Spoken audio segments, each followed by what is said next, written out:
Shalom. First and foremost, I want to give all praises, honor, and glory to Yahweh, Bahasham, Yahweh Shai, Bahasham, Racha Kodesh. Double honors to the elders and the apostles of Great Millstone, and peace and blessings to the elect. And today we're going to go into the book of 2 Kings, the second chapter. And in this chapter we see the departure of Elijah, okay, and pretty much the Lord takes him back to the spirit world in here, and this sort of, with all the time that he spent bringing up Elisha, Elisha sort of takes the mantle, so to speak, and goes on from here. So this is the book of 2 Kings chapter 2 verse 1. And it came to pass, when the Lord Yahweh would take up Elijah into heaven by a whirlwind, that Elijah went with Elisha from Gilgal. So when the time was approaching, right, that this would happen, now remember that back in the book of 1 Kings, there was a point in time where Elijah prayed to the Lord to basically take him back to the spirit world, because he was tired. The prophets had been slain by Jezebel. They were after him, and he had basically had enough. And the Lord told him to go and anoint Elisha, who would then take his place. So at the time when the Lord is like, all right, he's gonna take Elijah back, this is pretty much where we are now.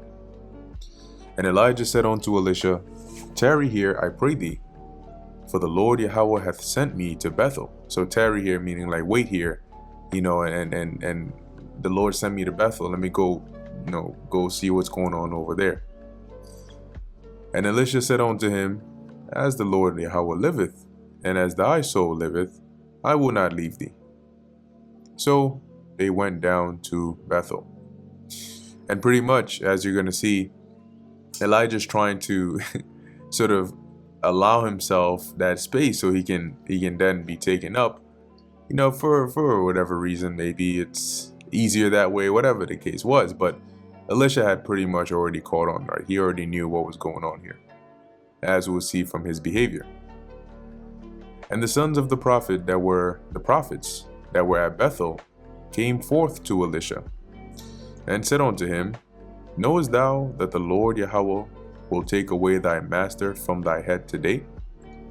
And he said, yea, I know it. Hold your peace, or hold ye your peace. And hold your peace meaning, stop talking, right? That you don't have to say anymore. And so they were basically saying, yo, hey, today's the day, man. The Lord's gonna take away Elijah. And you can sort of get the vibe that Elisha was obviously not in a jolly or joyous mood about that, having been with Elijah for all these years, learning and so on. Verse 4, and Elijah said unto him, Elisha, tarry here, I pray thee, for the Lord Yahweh hath sent me to Jericho. And he said, as the Lord Yahweh liveth, and as thy soul liveth, I will not leave thee.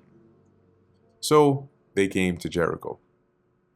And the sons of the prophets that were at Jericho came to Elisha, and said unto him, knowest thou that the Lord Yahweh will take away thy master from thy head today? And he answered, yea, I know it. Hold ye your peace.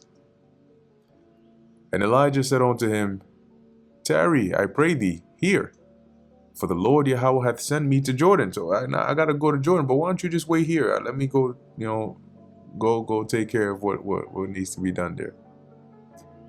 And he said, as the Lord Yahweh liveth, and as thy soul liveth, I will not leave thee. And they two went on. And 50 men of the sons of the prophets went and stood to view afar off. And they stood, and they too stood by Jordan. So you had the prophets that were watching, and you had Elisha and Elijah by Jordan, right? The Jordan River here. And Elijah took his mantle and wrapped it together and smote the waters. And they were divided hither and thither, so that they too went over on dry ground. So you can imagine something similar to what Moses ended up doing, right? When the Lord parted that portion of the Red Sea, or that Gulf, for them to go on dry land. Similarly here, when Elijah smote the water, right? He pretty much smacked the water with his mantle, and then the water divided in half so they could walk on that dry land.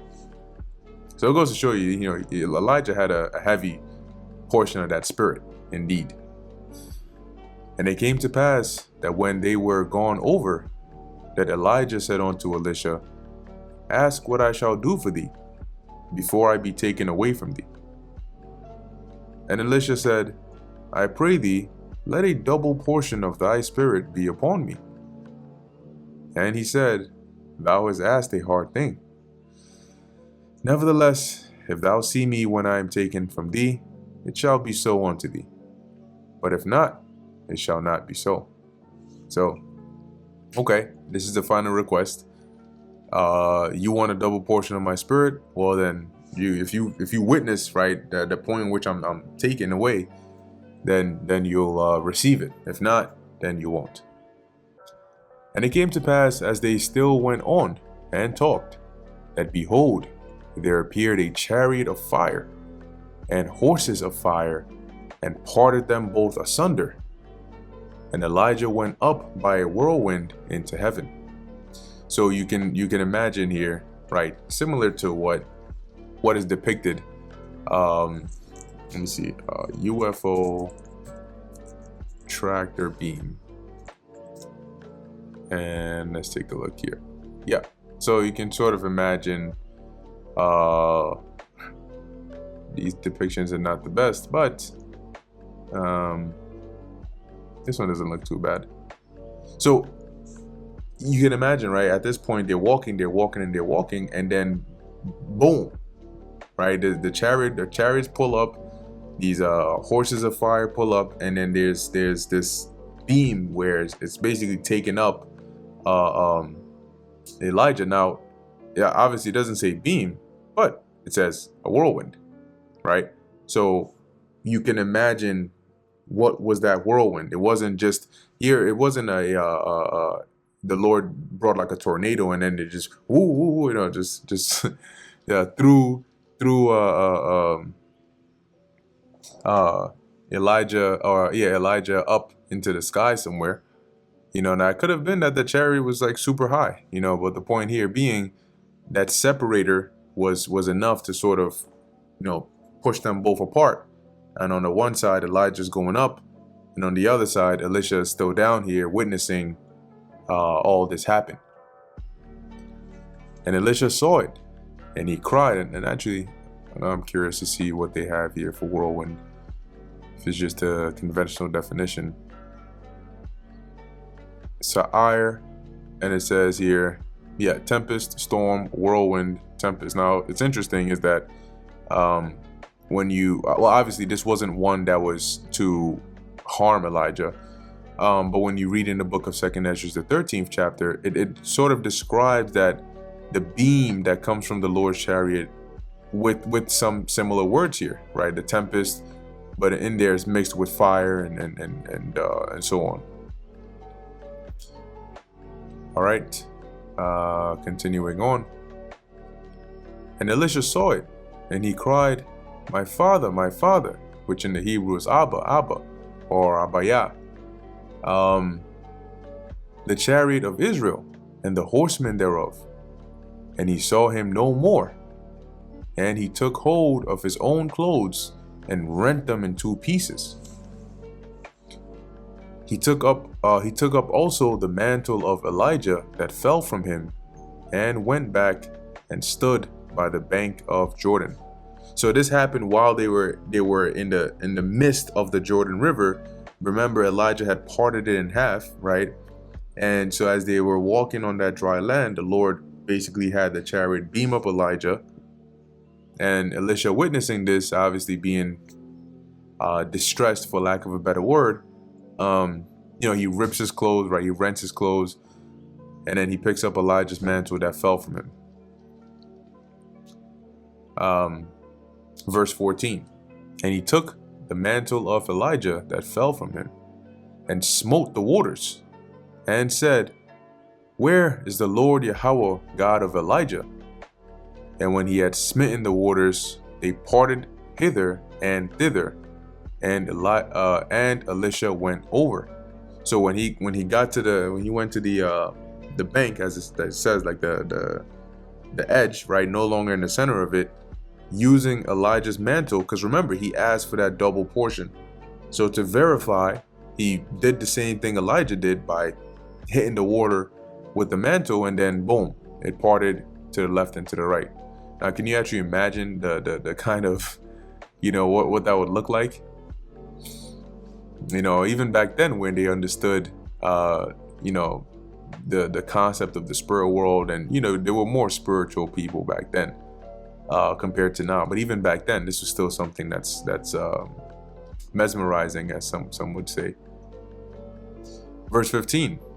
And when the sons of the prophets, which were to view at Jericho, saw him, they said, and when you look up here,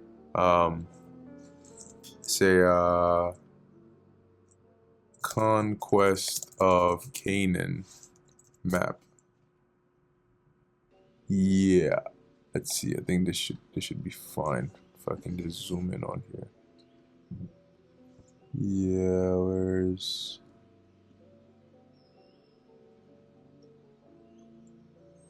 okay. So you can see here you have the Sea of Chinnereth, which later came to be known as the Sea of Galilee in the New Testament. And it flows down here as the Jordan River, right? All the way down into the Salt Sea or the Dead Sea. And here in this area you have Jericho. So it's not too far from the Jordan River, in where you can see from Jericho the Jordan River. So that's where these the 50 of the sons of the prophets were watching or viewing this from. Verse 15. And when the sons of the prophets which were to view at Jericho saw him, they said, so they were watching from Jericho, the spirit of Elijah doth rest on Elisha, because they saw him part the water in half. And they came to meet him, and bowed themselves to the ground before him. And they said unto him, Behold now, there be with thy servants 50 strong men. Let them go, we pray thee, and seek thy master, lest peradventure the Spirit of the Lord hath taken him up, and cast him upon some mountain, or into some valley. And he said, Ye shall not send. So they were basically trying to get to say, like, yo, let's go look for Elijah. It could be that when the Lord beamed him up, we took him up, he probably went and left him on a mountaintop somewhere or in a valley somewhere. But Elisha refuses. He refuses, said no. And when they urged him till he was ashamed, he said, Send. And they sent therefore 50 men, and they sought 3 days, but found him not. Now we can look into this word ashamed here. Bawash. And it says here, to put to shame, to be ashamed, to be disappointed, to act shamefully, to be ashamed. So now it's saying here, when they urged him till he was ashamed, meaning that they, like, imagine it this way, right? Having been the understudy of Elijah, right, him being Elisha's master for all these years, one would think, right, based on how they possibly framed it here while they were urging him, to say, like, damn, so your master, you've been with him for so long, and you're not even going to let us search for him? Like, what if something actually did happen? What if he is on a mountaintop somewhere? You're just going to let him stay there? Like, what if something happened to him and he was in a valley, and you're not even going to let us at least try to find him? So that's kind of like pressing him to the point where he's ashamed. It's like, you're making me feel bad, as though I don't even care, in a situation like this. And so because of that, he just consented and said, fine, go ahead, whatever, do whatever you want. So they went, they searched 3 days, and they didn't find him. And when they came again to him, for he tarried at Jericho, so Elisha was at Jericho while they were searching, he said unto them, did I not say unto you, go not? Right? So pretty much, did I not tell you that, not to do it? And not in a literal sense, right? You may say, wait, but we read he said no, but then he turned around and said, yeah, so why is he saying that he said no? But in verse 18, it's more so like when somebody tells you, you see why I said no in the first place, like that kind of sentiment. And the men of the city said unto Elisha, behold, I pray thee, the situation of the city is pleasant, as my Lord seeth, but the water is naught, and the ground barren. So you can, when you look at the city, it looks good, it looks fine, but there's pretty much no water, and the ground is dry, you ain't got no water, so you know how that goes, right? No crops, no water, no crops, no cattle, because they eat the crops, no cattle, no, then the cycle goes on and on. And he said, bring me a new cruse, and put salt therein. And they brought it to him. And the cruse is like you can imagine like a bottle or some container. Let's see what they have on here for it. What's that?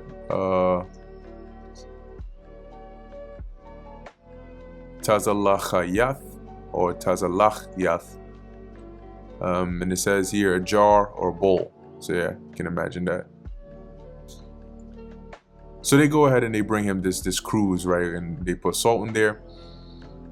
It says here, and he went forth onto the spring of the waters and cast the salt. See, when back in the ancient world, it wasn't like today where you go and you have this like this tap water. You go and open up your bathroom you faucet, and then the water comes out. Or you go to the shower and then you turn it on, and then boom, the water comes out. Because today there's a lot of more advanced modern infrastructure that allows the routing of water through pipes and different systems all around, right? And a lot of that is hidden underground. So if you ever you probably haven't been there, but maybe even in a movie, you'll see like when some people like go through a what is that thing called? Sometimes when you're walking in the street, right, you see those little vents on the ground. Sometimes they're like circular, right? Anyway, when you go under the road, and you're going underground, you'll look above, you see a lot of pipes, okay? And you may even hear movement in there. Okay, and that's because of the transporting of whether it's like sewage water or other water, and then probably hit some filtration facility, factory, whatever.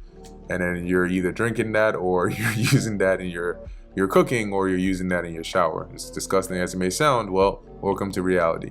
Anyway, back then it wasn't like that, right? There were some closed systems. You had like irrigation systems and so on, right? You had like Hezekiah's tunnel. You can research that, where it was to route water from a body of water, whether it's a river or it's a well that was dug up, and it will route it into a pool or an area where they can go and get it. But when you read like during the time of Moses, right, or during the time of Abraham, you notice that there were certain areas where a well would be dug, right?